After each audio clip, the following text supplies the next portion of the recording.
Fire. In the winter of 1191, a wounded man fled north across the Thar desert on a dying horse. Fire.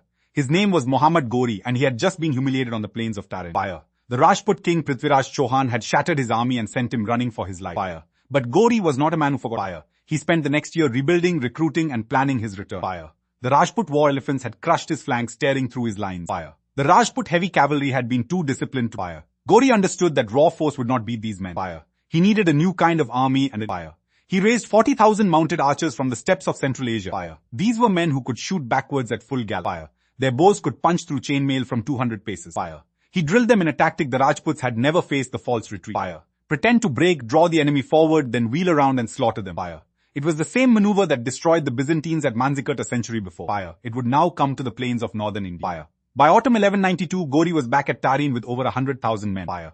Prithviraj Chauhan sent riders to every Rajput kingdom calling his allies to war. Fire. But jealous kings did not rush to another man's battlefield. Fire. Chauhan assembled 100,000 soldiers bristling with war elephants. Fire. Nearly half his strength never arrived in time. Fire. The armies faced each other on the same plain where they had fought the year before. Fire. Ghori divided his army into 5 divisions, each under a trusted commander. Fire. 4 would harass the Rajput flanks in waves, never committing full fire. The 5th waited in reserve, hidden behind a low ridge to the north. Fire. At dawn, Ghori's mounted archers began fire. They rode in screaming at full speed, loosed a volley, and then vanished back into the dust. Fire. The Rajput infantry raised their shields, but the arrows found flesh anyway. Fire. Horses screamed and collapsed. Elephants thrashed in fire.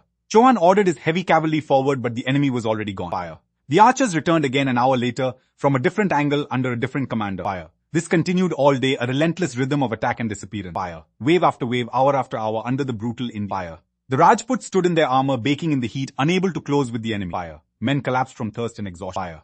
The Rajput war elephants, so devastating in the first battle, could not catch the mounted archers. Fire.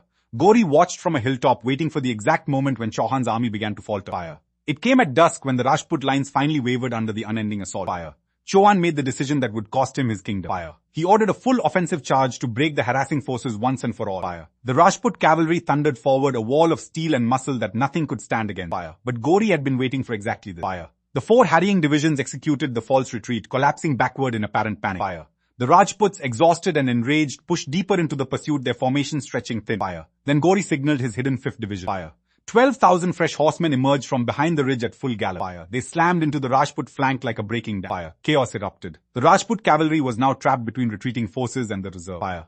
Elephant drivers were shot from their mounts, the panicked animals trampling their own infantry. Fire. Prithviraj Chauhan fought on foot after his elephant was brought down. Fire. He was captured alive, dragged before Ghori in chains as the sun set. Fire. The battle was over in a single day. Fire.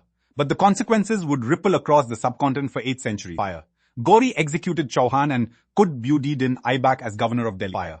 That governor would become a sultan, and that sultanate would reshape the entire region. Fire. Aibak built a mosque from the ruins of 27 Hindu and Jain. Fire. Its towering minaret, the Qutb Minar, still stands in Delhi. Fire. Islamic presence in India had been a series of raids before this day. Fire. After Tarain, it became a civil fire. Ghori himself never ruled from India, but his generals built an empire that outlasted the Mughals. Fire. A single tactical decision, a single exhausted charge at sunset, changed the fate of millions. Fire. The Rajput kingdoms fought on for centuries, but never again united under one banner. Fire.